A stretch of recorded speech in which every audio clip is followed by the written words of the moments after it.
Antes de entrar a nuestro breve estudio de esta tarde, quiero pedirles que junto conmigo inclinen sus rostros para pedir la bendición de Dios. Amante Padre Celestial, hemos disfrutado de una forma inmensurable este campestre. Qué grande bendición ha sido encontrarnos contigo. También compartir el compañerismo cristiano. Qué lindo ha sido cantar, qué lindo ha sido orar. Nuestras baterías espirituales han sido recargadas y te damos gracias por ello. Y ahora una vez más, al llegar al final de este campestre, pedimos que tu Santo Espíritu se manifieste con poder en este lugar. Que salgamos de aquí inspirados para concluir la obra que nos has encomendado. Te lo pedimos en el nombre y por los méritos de Cristo nuestro Salvador. Amén. Primera de Timoteo, el capítulo 3. Y el segunda de Timoteo, el capítulo 3 y el versículo 16. Segunda de Timoteo, el capítulo 3 y el versículo 16. Quiero comenzar con este versículo porque enuncia un principio muy importante. El principio que hemos estado estudiando con los jóvenes durante el transcurso de toda esta semana. Es un versículo muy bien conocido por nosotros, pero vale la pena repasar el principio que está expresando. Dice en 2 de Timoteo 3 y el versículo 12 lo siguiente: y también todos los que quieren vivir piamente en Cristo Jesús padecerán persecución. Nuevamente voy a leer este texto tan importante. Y también todos los que quieren vivir piamente en Cristo Jesús padecerán persecución. El Señor Jesucristo lo expresó de una forma un poquito distinta, pero quiere decir lo mismo.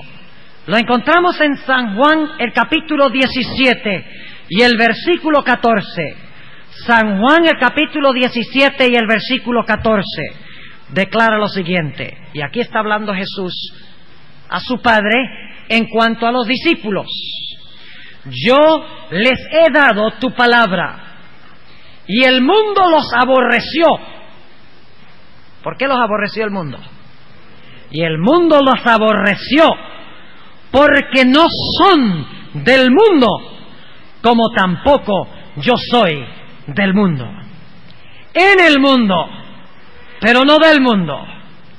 En la cultura, pero no de la cultura. En un mundo de pecado, pero no participando del pecado del mundo.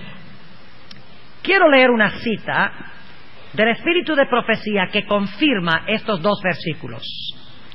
Es una cita de trascendental importancia. A veces pensamos que la persecución no ha venido a la iglesia porque no se ha proclamado la ley dominical, o porque no se han cumplido todas las señales, o porque no se ha cumplido el calendario que Dios ha preestablecido en los eventos finales de esta tierra. Pero saben ustedes que en los versículos que acabo de leer se encuentra la razón por la cual la iglesia no es perseguida. La iglesia no es perseguida porque no tiene nada que perseguir. La Biblia dice, todos los que quieran vivir piamente. No dice creer piamente. Todos los que quieran vivir piamente en Cristo Jesús padecerán persecución. Esta cita del Espíritu de Profecía la encontramos en El Conflicto de los Siglos, página 52. Escuchen bien. ¿Por qué todavía la iglesia no es perseguida? Damos muchas excusas y muchas razones y muchos pretextos y muchas explicaciones. Pero verdaderamente, hermanos y hermanas, hay un solo motivo. Solo uno. Y la sierva de Dios, como siempre lo hace, de una forma clara y diáfana, sin darle vueltas al palo, dice lo siguiente: otro asunto hay de más importancia aún que debería llamar la atención de las iglesias en el día de hoy. Hay algo que debe llamar la atención de las iglesias de hoy. ¿Qué es? Escuchen. El apóstol Pablo declara que todos los que quieren vivir piamente en Cristo Jesús padecerán persecución.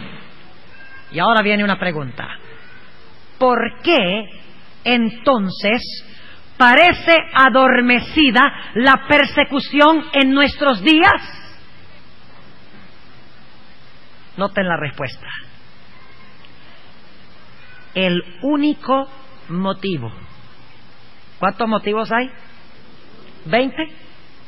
¿15? ¿10? ¿2? No. Yo entiendo que la palabra único significa uno, one. En inglés la palabra only.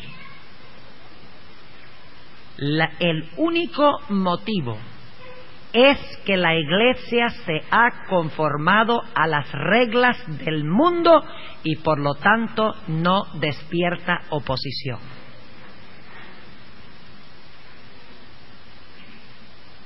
Y sigue diciendo: la religión que se profesa hoy no tiene el carácter puro y santo que distinguiera a la fe cristiana en los días de Cristo y sus apóstoles. Si el cristianismo es aparentemente tan popular en el mundo, ello se debe tan solo al espíritu de transigencia con el pecado, a que las grandes verdades de la palabra de Dios son miradas con indiferencia y a la poca piedad vital que hay en la iglesia.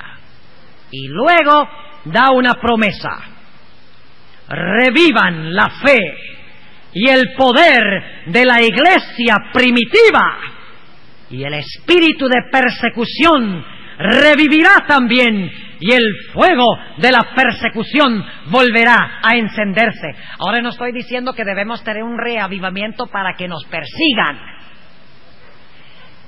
Estoy diciendo que debemos tener un reavivamiento y nos perseguirán. ¿Es diferente eso? Algunos tienen un complejo de persecución y buscan la persecución. Pero aquí no está hablando de buscar persecución.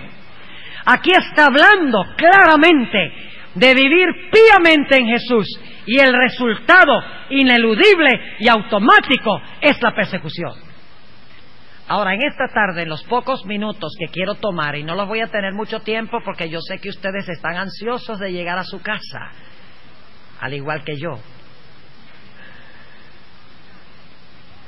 quiero compartir con ustedes algunas profecías e historias bíblicas que ilustran el principio que acabo de mencionar. Y obviamente no podemos leer todos los versículos. Nada más voy a hacer referencia, y que espero que ustedes estudien lo que voy a compartir con ustedes, porque es muy importante. Lo que más necesita la iglesia, hermanos y hermanas, es el poder del Espíritu de Dios. Eso es lo que necesitamos. No necesitamos más métodos. No necesitamos estar peleando sobre si debemos ordenar mujeres o no. No debemos estar peleando sobre si debemos usar joyas o no, porque cuando tendremos el Espíritu, las joyas saldrán volando. No debemos estar peleando si está bien tomar Coca-Cola o no, porque cuando venga el Espíritu Santo, la Coca-Cola saldrá caminando de la nevera.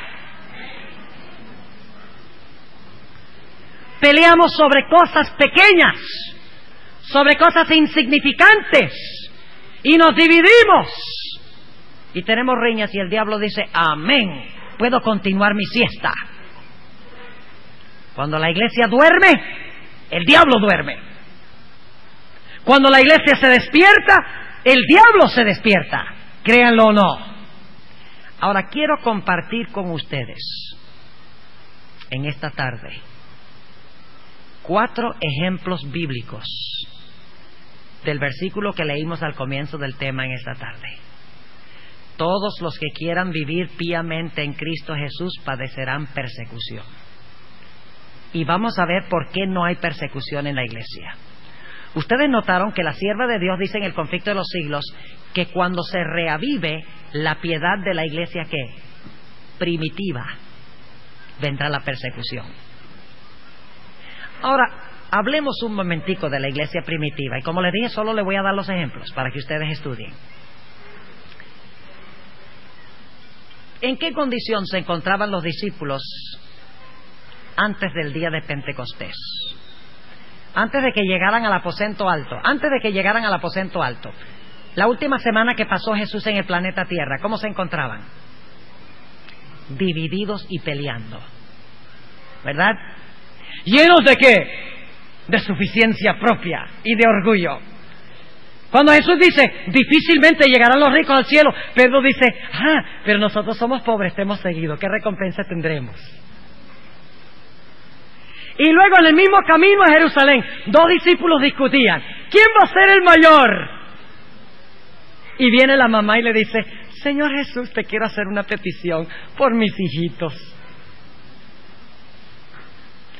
Cuando entres en tu reino, ponme a uno a la derecha y otro a la izquierda.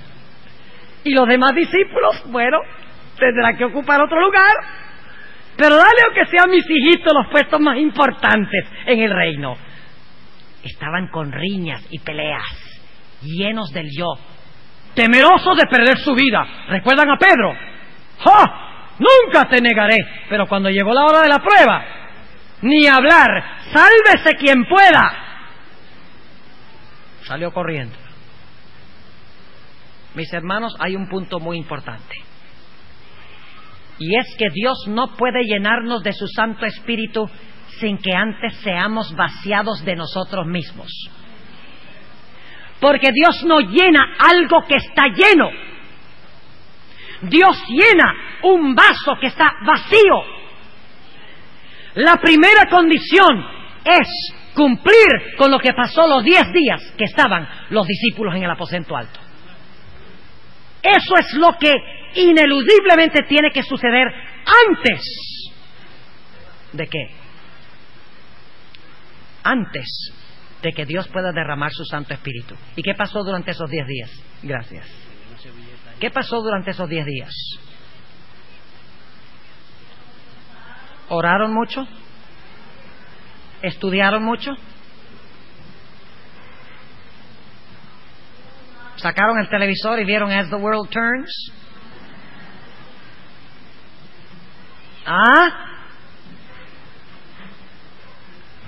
¿Qué hicieron? Fueron completamente vaciados del yo. Tan vaciados que ya las posesiones que tenían las regalaban. No decían ser suyo lo que era suyo. ¡Qué cambio! Y luego ustedes saben qué pasó cuando se cumplieron las condiciones. Cuando fueron vaciados del yo en esos 10 días de preparación, cayó con poder, ¿qué cosa? El Espíritu de Dios.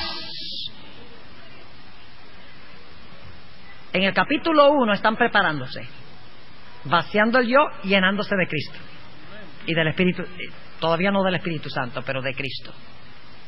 En Hechos 2 son llenos del Espíritu Santo. Recuerden que Jesús derramó el Espíritu Santo sobre los discípulos 2 veces. ¿Han notado ustedes eso? Antes de que Jesús muriera, sopló y le dio a los discípulos el Espíritu Santo. Entonces le dio el Espíritu Santo antes del Pentecostés. Sí, porque necesitamos el Espíritu Santo para vaciarnos y luego lo necesitamos para llenarnos. Eso es lo que dice la sierva de Dios. Y cayó el poder en el día del Pentecostés. Capítulo 2, ven. El capítulo 1, preparación. Capítulo 2, poder del Espíritu Santo. ¿Y qué pasa en el capítulo 3? Va a parar Pedro a la cárcel. Y azotan a Pedro y a Juan. ¿Sí o no? ¿Por qué fueron perseguidos? Porque habían recibido el Espíritu Santo. ¿Y por qué recibieron el Espíritu Santo? Porque así habían sido vaciados ¿de qué? Vaciados del yo, vaciados de sí mismos. ¿Por qué la iglesia no es perseguida? Me atrevo a decirlo. ¿Por qué la iglesia no es perseguida? Oh, porque Dios es misericordioso con nosotros. La iglesia no es perseguida porque no tiene el Espíritu Santo. Ay, me metí ahora yo en problemas. O tiene, digamos mejor para suavizarlo, tiene muy poco Espíritu Santo. Y tiene poco Espíritu Santo porque hay mucha ¿qué? Mucha suficiencia propia. Y Dios no nos puede confiar el poder, al menos que tengamos el carácter. Díganme ustedes, ¿sería peligroso para alguien tener el poder de hacer obras de omnipotencia sin tener el carácter de Jesús? Óigame, cosa seria. Si no tenemos el carácter, Dios no nos confía el poder. Y noten que después que reciben el Espíritu Santo, predican con poder y el resultado inmediato es persecución. Todos los que quieran vivir piamente en Cristo Jesús padecerán persecución. El secreto de ser perseguidos es recibir el Espíritu de Dios. ¿Quién le gusta ser perseguido? A nadie. Entonces no recibamos el Espíritu para no ser perseguidos. Eso es lo que dirían muchos. Y eso es lo que piensan muchos. Oh, pero la promesa bíblica es que Dios da, junto con la persecución, su gracia y su poder para mantenernos firmes ante la persecución. Eso fue lo que hizo con Pedro. ¿Ya Pedro tenía miedo de que lo azotaran? Óigame, los azotaron y los echaron en la cárcel. Y vino el ángel y los soltó. Y se fue al mismo mercado otra vez a predicar. Que Pedro diferente. Que Pedro distinto. ¿Cuál era la diferencia?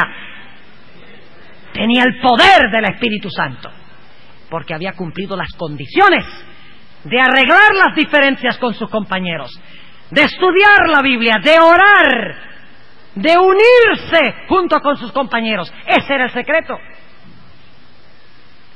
Otro ejemplo. Ustedes conocen la profecía de Ezequiel 38 y 39, ¿verdad? Gog y Magog. ¿La conocen? Profecía interesante, ¿verdad?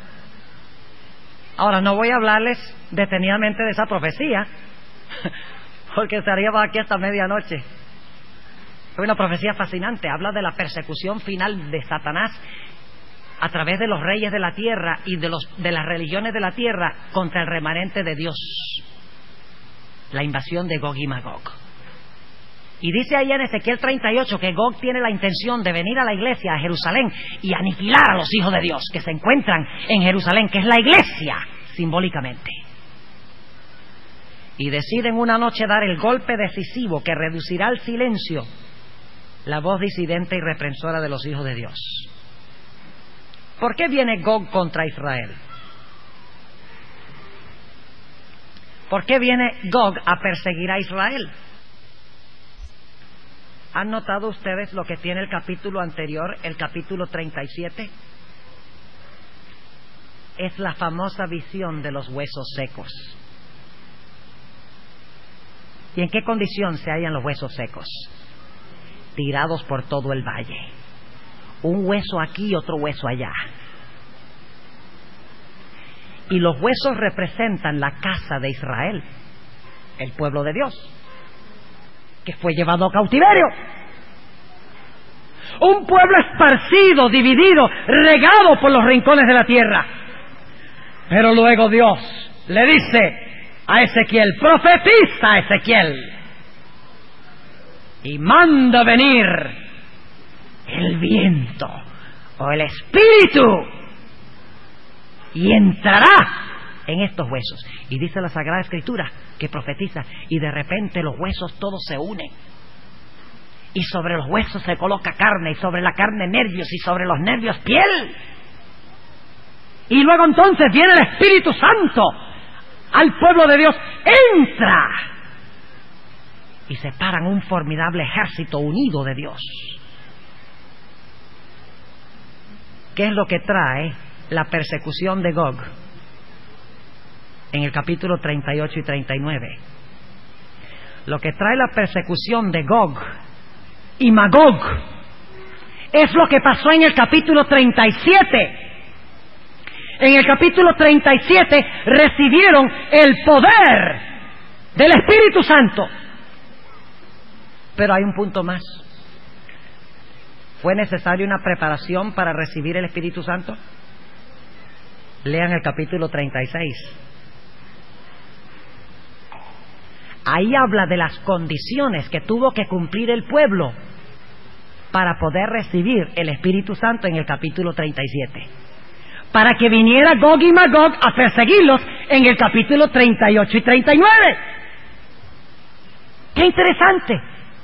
Lo mismo que tenemos en Hechos, lo tenemos en Ezequiel. Viene Gog y Magog contra un Israel que ha recibido el Espíritu Santo porque han cumplido las condiciones en el capítulo 36. Otro ejemplo bíblico. El libro de Joel. Vamos a ir un momentico al libro de Joel. Y vamos a notar lo mismo.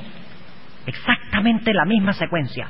Preparación, Espíritu Santo, persecución. Esta es la secuencia. Y solo les estoy dando 4 ejemplos. Hay multiplicidad de ejemplos en la Biblia. De preparación, recepción del Espíritu, persecución. ¿Cuántos están cansados de estar en este mundo? Parece que a algunos les gusta estar aquí. ¿Quieren estar seguros de venir al campestre el próximo año?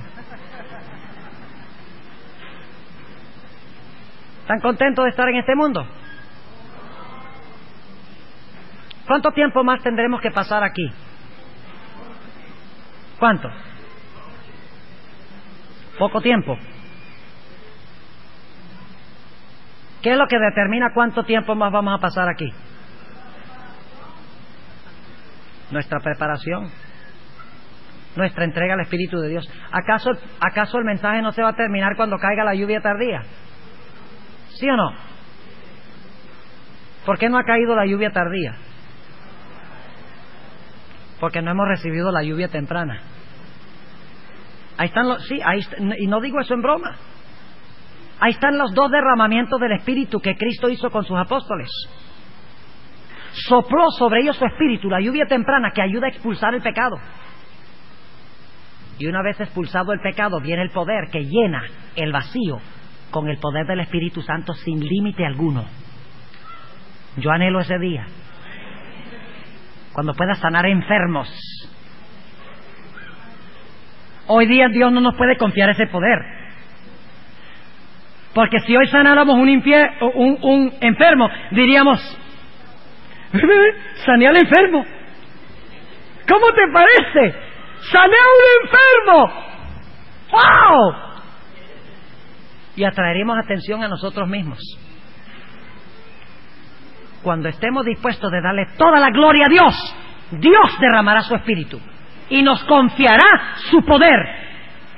Pero tenemos que cumplir las condiciones. Noten el libro de Joel.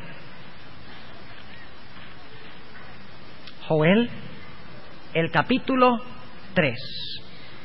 ¿De qué habla Joel el capítulo 3? Les voy a resumir.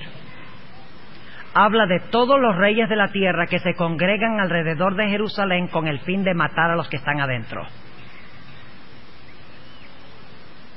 Lo mismo que Gog y Magog. Si tuviéramos tiempo, estudiáramos detalladamente Joel 3. Vale la pena dar una serie completa sobre los profetas del Antiguo Testamento. Sofonías, Ageo, Malaquías, libros que casi como que no estudiamos ni sabemos qué es lo que están hablando. Todos son proféticos, no solo históricos, sino proféticos. Y encontramos en Joel 3 que todas las naciones están congregadas alrededor de Jerusalén con el fin de recaer sobre los hijos de Dios. ¿Por qué? A ver, adivinen. Porque ha caído el Espíritu Santo. Noten el capítulo 2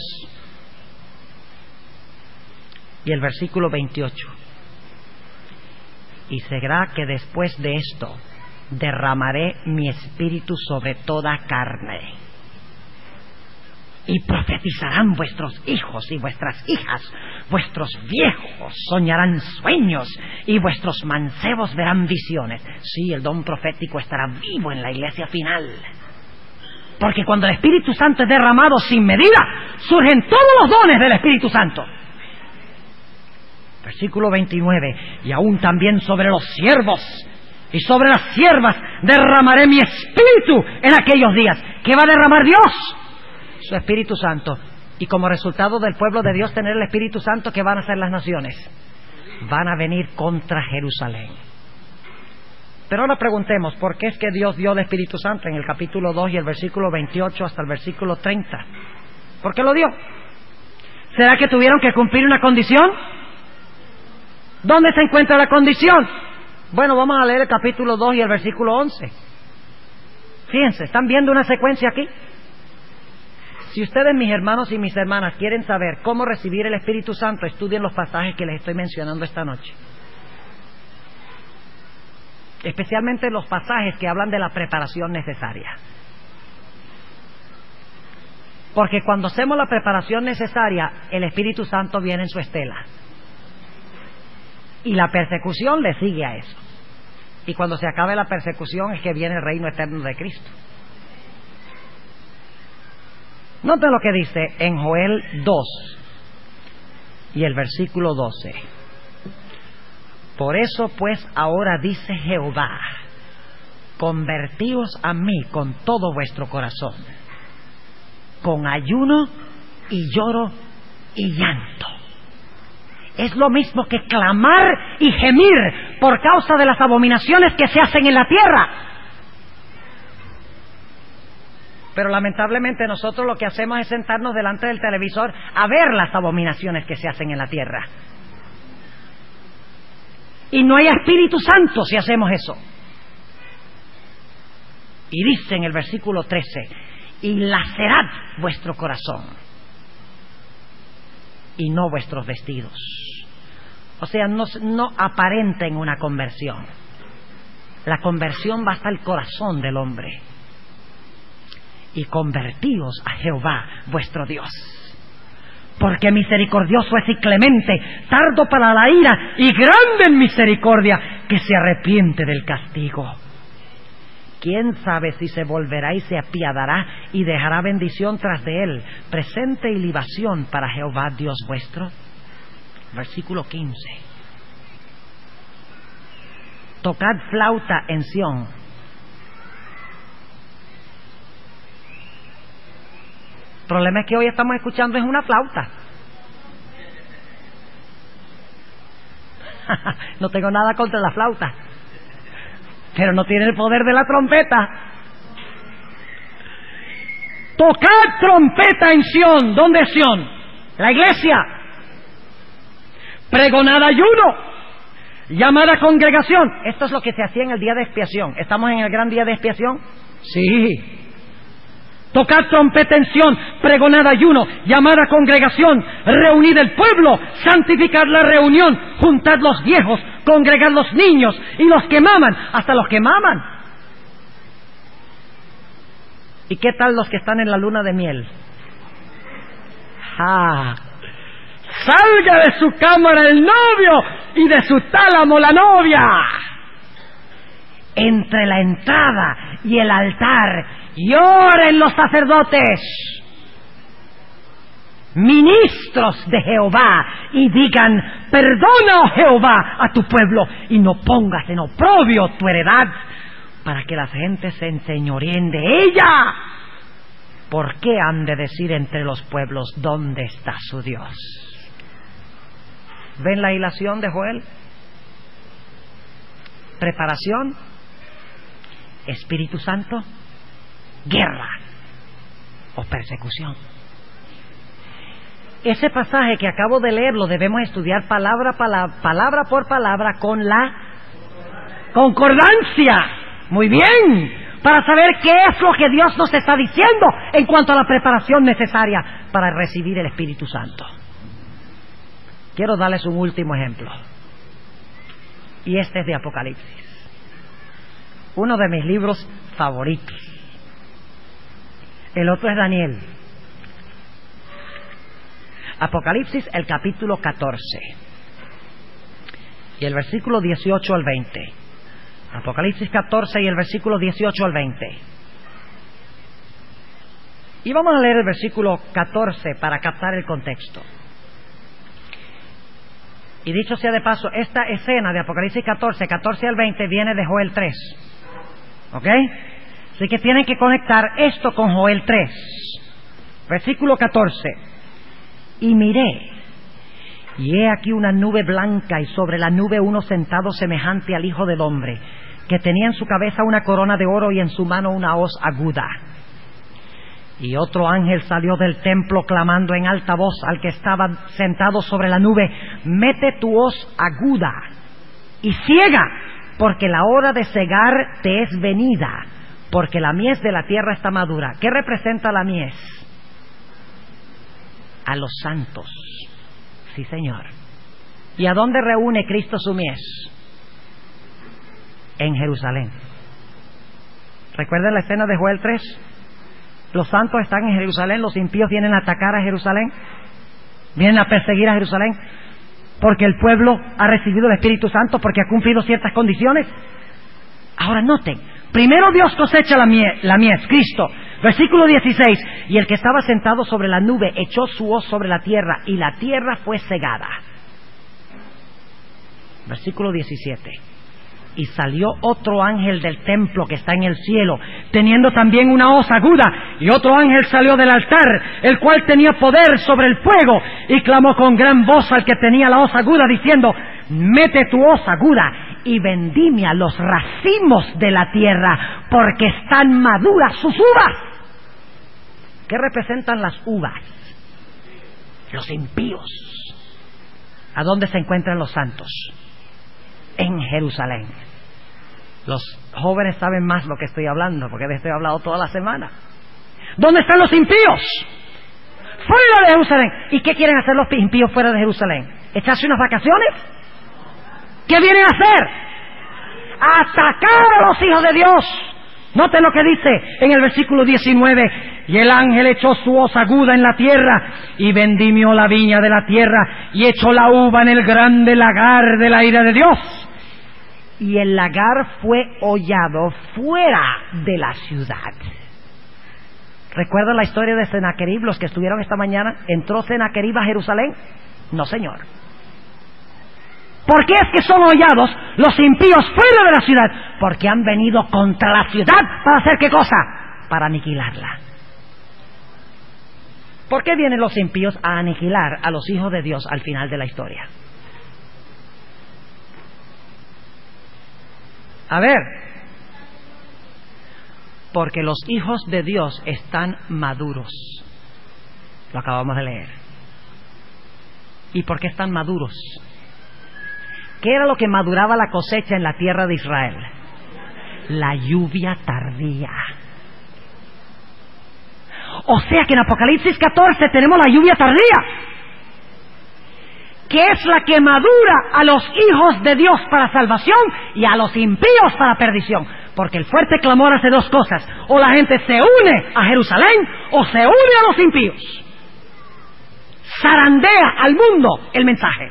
Y los santos están con Cristo en la iglesia en Jerusalén, y los impíos vienen a atacar a los hijos de Dios. O sea que la razón del ataque es porque los hijos de Dios tienen un carácter que maduro, y lo que maduró su carácter fue el poder de la lluvia tardía. ¿Por qué se maduraron? ¿Hubo alguna preparación para poderse madurar y recibir la lluvia tardía? ¿Qué creen ustedes? ¿Dónde creen ustedes que encontramos las condiciones para madurar? En los mensajes de los 3 ángeles. ¿Están entendiendo lo que estoy diciendo?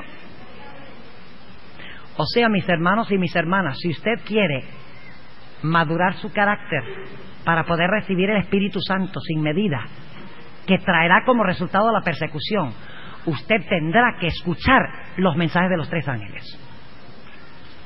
¿Qué dice el mensaje del primer ángel? Temed a Dios y dadle gloria. No a mí, a Él. Porque la hora de su juicio ha llegado. La hora de Dios ajustar las cuentas y examinar nuestras vidas ha llegado. Y adorad a aquel que hizo el cielo, la tierra, el mar y la fuente de las aguas. ¿Saben ustedes que yo me inquieto cuando algunos miembros de la iglesia preguntan: ay, pastor, ¿será malo salir a un restaurante a comer en sábado? Ay, pastor, ¿será malo tomar un poquito de vinito con el almuerzo? O los jóvenes que dicen: ay, pastor, ¿será malo usar el vestido un poquito cortico? O pastor, ¿será malo tomar una bebida que tenga nada más un poquitico de cafeína? Nunca vamos a recibir el Espíritu Santo haciendo estas preguntas. No debemos buscar cómo acercarnos lo más al mundo posible y todavía ser cristianos, sino debemos buscar cómo alejarnos completa y totalmente del mundo para que el mundo vea una diferencia. El mundo los aborreció porque no son del mundo. ¿Qué dice el segundo mensaje? Salgan de Babilonia. ¿La iglesia adventista es Babilonia? Mucho cuidado. Dios le ha llamado a usted a apuntar las armas a Babilonia, no a la iglesia. La iglesia adventista no es Babilonia, porque Babilonia significa falsas doctrinas, como la enseñanza de que el domingo es el día de reposo, de que los muertos todos saben, de que el infierno arde para siempre. Si algún día la iglesia adventista llega a enseñar que el domingo es el día de reposo, ese es el último cheque que yo recibo en esta iglesia. Pero la iglesia adventista no está enseñando eso. La iglesia adventista no es Babilonia. La iglesia adventista es la Odisea, tibia, sin el Espíritu Santo, débil. Pero ahora escuchen bien lo que voy a decir. En la iglesia adventista hay babilonios. ¿O no? Ajá, sí hay babilonios. Porque hay adventistas que salieron de Babilonia, pero Babilonia no salió de ellos. Como la mujer de Lot salió de Sodoma, pero Sodoma no salió de ella. Y por eso el mensaje del segundo ángel es aplicable aún a los adventistas. No porque la iglesia adventista es Babilonia. Oh, no, no, no, no, no. No es Babilonia. Y cuidado con el que diga que sí es. Mejor le sería colgarse una piedra de molino al cuello y anegarse en lo profundo del mar que hacer eso. Pero si hay gente que necesita el llamado a salir de Babilonia, aun cuando están en la iglesia adventista, porque ellos en su corazón son individualmente babilonios. Y para que el Espíritu Santo pueda entrar, necesita salir ¿qué? Babilonia. Y luego viene el tercer mensaje. Si alguno adora a la bestia y su imagen, o recibe la marca o la señal en su frente o en su mano, beberá la ira de Dios. Y algunos dicen: oh, pero eso no se aplica a las iglesias adventistas, eso se aplica a los evangélicos y a los católicos que no guardan el verdadero día de reposo. Pues saben ustedes que ese mensaje también se aplica a mucha gente en la iglesia adventista. La sierva de Dios dice que los adventistas que no han sido vaciados del yo, que no han recibido el poder del Espíritu Santo, que insisten en permanecer tibios, llegarán a ser fríos. y se unirán al enemigo. Y llegarán a ser los peores enemigos de los que antes eran compañeros de ellos.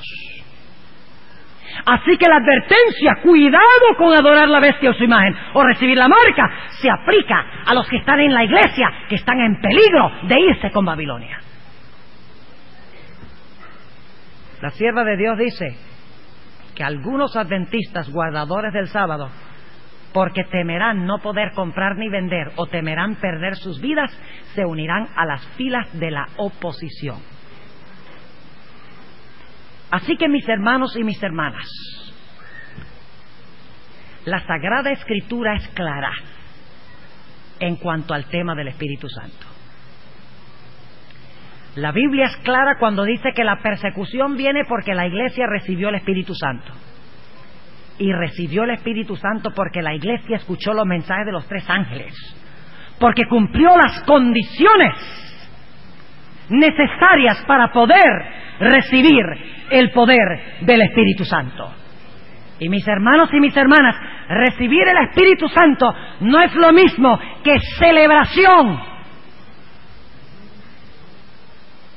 Recibir el Espíritu Santo no significa celebración, sino confesión, abatimiento, tristeza por el pecado. No significa fun and games. No significa ir a la iglesia para que me entretengan. No significa ir a la iglesia para decir aleluya cuando mi corazón no dice aleluya. La iglesia ahora no debe estar celebrando, sino que debe estar confesando y orando por las abominaciones que se hacen en la tierra, gimiendo, estudiando, orando, uniéndose en compañerismo, llamando el pecado por su nombre. Porque hay unas iglesias por allí que creen que el culto de adoración es bailar el cha-cha-cha. Y que solamente decir gloria al Señor, aleluya. Ahora, yo no veo nada malo con decir gloria al Señor o aleluya, pero el aleluya debe salir de un corazón limpio y puro. Yo creo que estamos viviendo en los últimos días.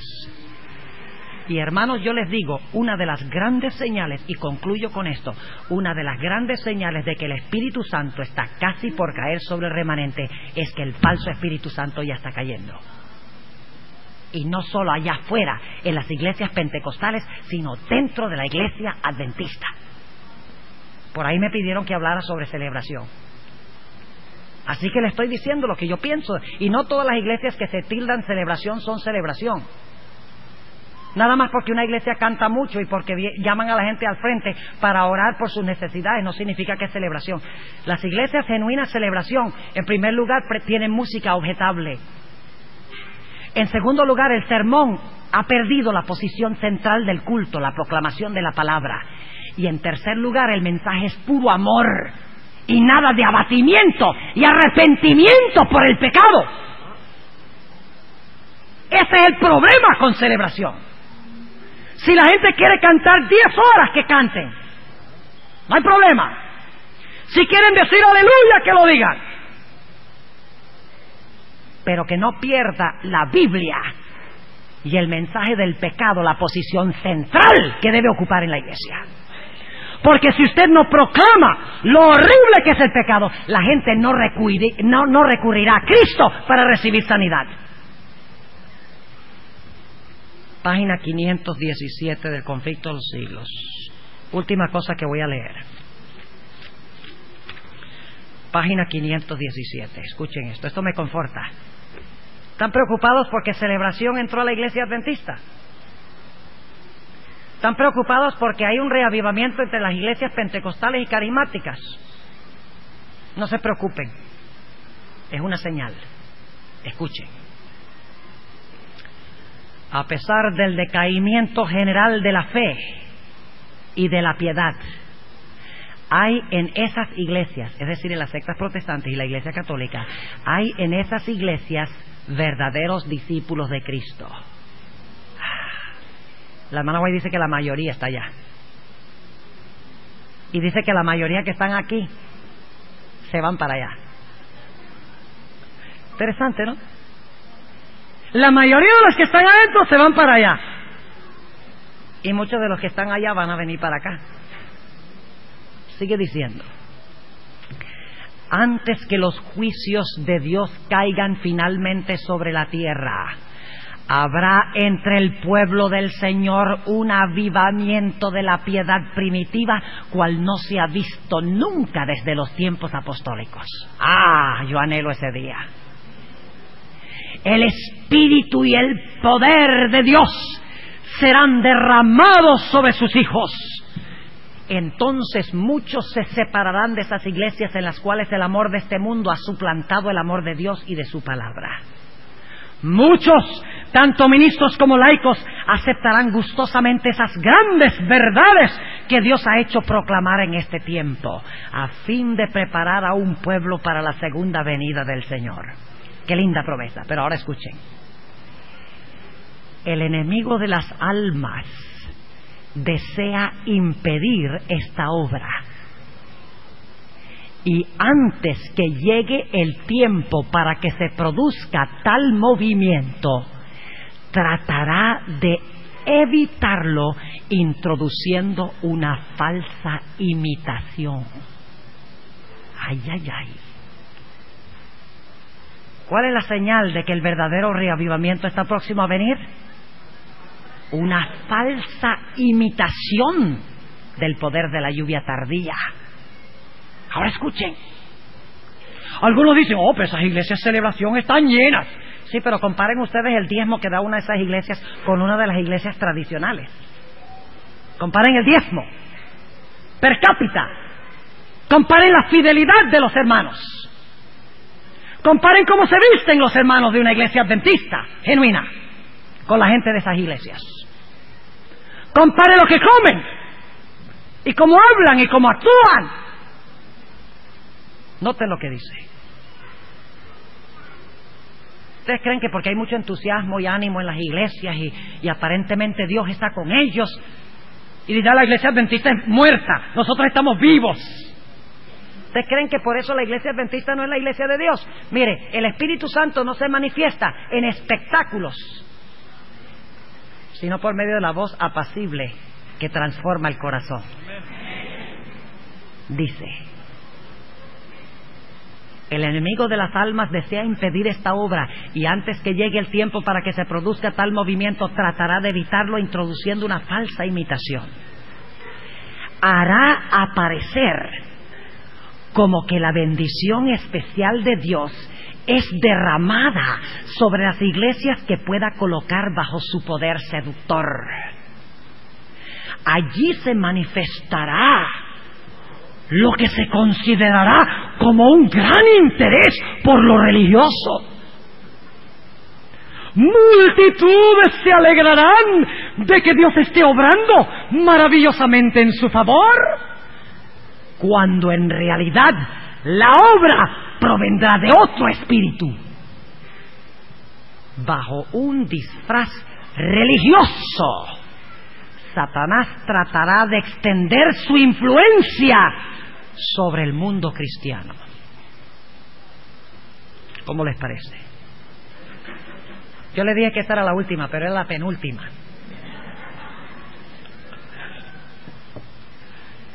¿Quieren irse a la casa? No, ustedes quieren seguir compartiendo el espíritu del campestre. Está bien, vamos a darle gusto por unos minuticos más. Página 629 del Conflicto de los Siglos. Página 629. Escuchen bien. Dos extremos peligrosos.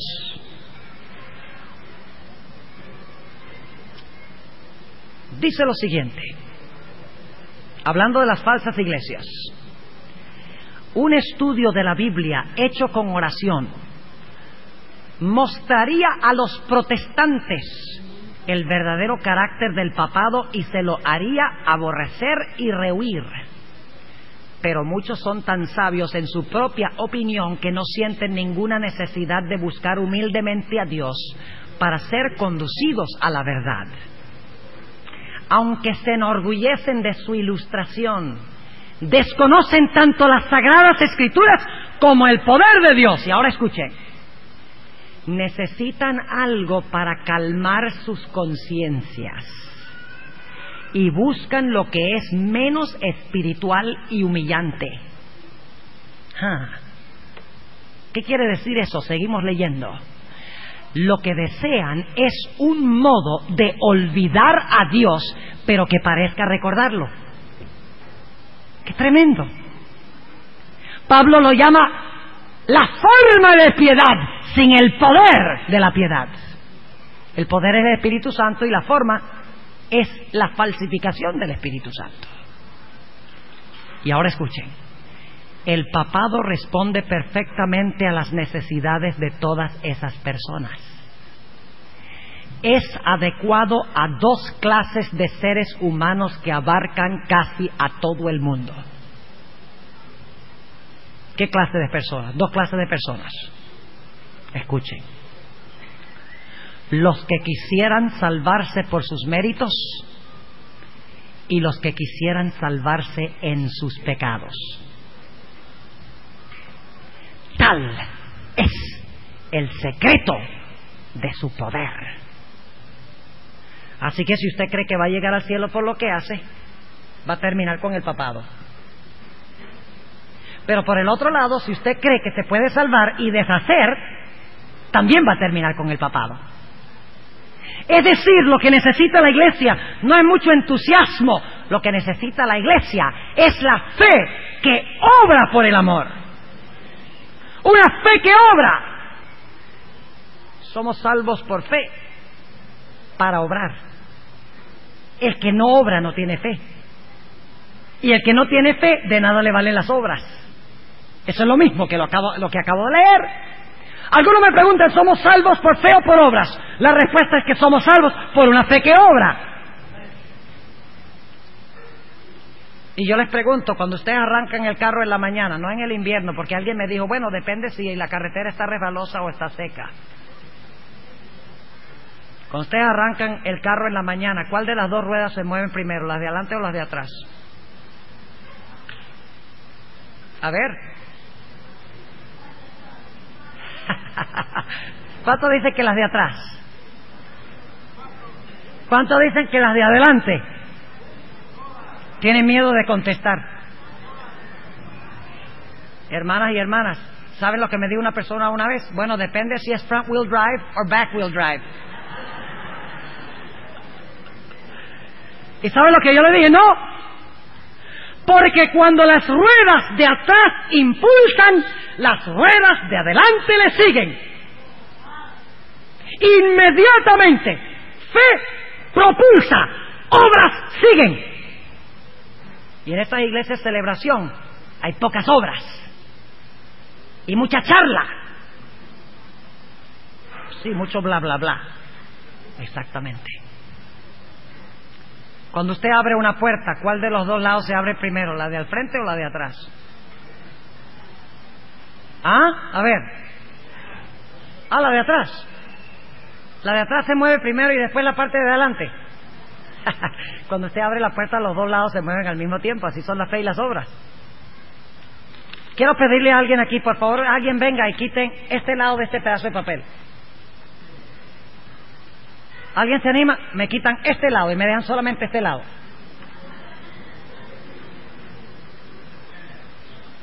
¿Se puede? ¿Saben lo que me dijo alguien algún día? Bueno, los pelamos bien finitos, pero todavía queda con dos lados. Así es la fe y las obras. Una fe que obra por el amor como resultado de tener en el corazón el Espíritu Santo. La hermana White compara la fe y las obras con dos remos de un bote. ¡Ah, qué linda ilustración! Se montan ustedes en un bote y mueven el remo de la fe, pero no tienen el remo de las obras. ¿Qué pasa con el barco? Da vueltas a la izquierda Pero dicen, no, está bien, vamos a mover el remo de las obras. Y rema con el remo izquierdo, pero no tiene el derecho. ¿Qué pasa? El barco da vuelta a la derecha. ¿Qué necesitan para que el barco pueda avanzar? Los dos remos simultáneamente, dice la sierva de Dios.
¡Que obra! Y una iglesia que no esté enseñando que necesitamos una fe que obra como resultado de tener el poder del Espíritu Santo por haber cumplido las condiciones, es una iglesia falsa. Bueno, mis hermanas y mis hermanos, hemos llegado al fin. Ha sido bueno, ¿verdad? ¿Cuántos han disfrutado este campestre?